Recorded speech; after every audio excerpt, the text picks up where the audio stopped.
चोपडा शहरातील आणि तालुक्यातील इयत्ता 10वी उत्तीर्ण झालेले विद्यार्थी आणि त्यांचे पालक इयत्ता 11वीच्या प्रवेशासंदर्भात आणि खास करून विज्ञान शाखेच्या प्रवेशासंदर्भात फार चिंतित असल्यामुळे भरपूर जणांचे मागच्या वर्षी जे ऑनलाईन राऊंड संदर्भात मार्गदर्शन झाले होते तसंच मार्गदर्शन याही वर्षी करण्यासंदर्भात विचारणा होत होती. म्हणून पुन्हा सर्व पालक आणि विद्यार्थ्यांसाठी खास राऊंड संदर्भात या काही महत्त्वाच्या सूचना. सर्व पालक वर्गांना मी सांगू इच्छितो की शासकीय धोरणानुसार आपल्या विद्यार्थ्याच्या 10वीच्या गुणांच्या आधारे 11वीच्या प्रवेश प्रक्रियेच्या 4 फेऱ्या या निर्धारित झाल्या आहेत. त्यातील आताशी फक्त पहिली फेरी पूर्ण झाली आहे आणि आज दुसरी फेरीची यादी आपल्याला मिळणार.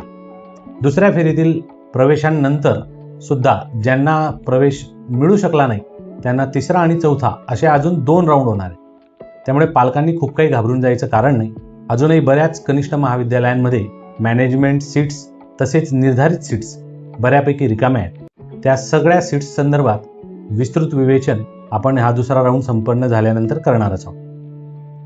विशेष सूचना म्हणजे प्रत्येक राऊंड नंतर आपल्याला नव्यानं रजिस्ट्रेशन करण्याची आणि नव्यानं ऑप्शन फॉर्म भरण्याची संधी उपलब्ध करून देण्यात आली. रजिस्ट्रेशन केलेल्या शेवटच्या विद्यार्थ्याला प्रवेश मिळेपर्यंत हे राऊंडची प्रक्रिया सुरूच राहणार आहे.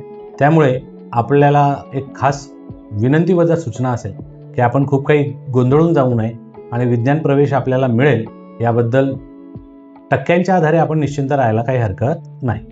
बरेच जण प्रवेश मिळणार नाही या भूमिकेतून आपल्या आयुष्याची वेगळी वाट निवडताना दिसत आहे.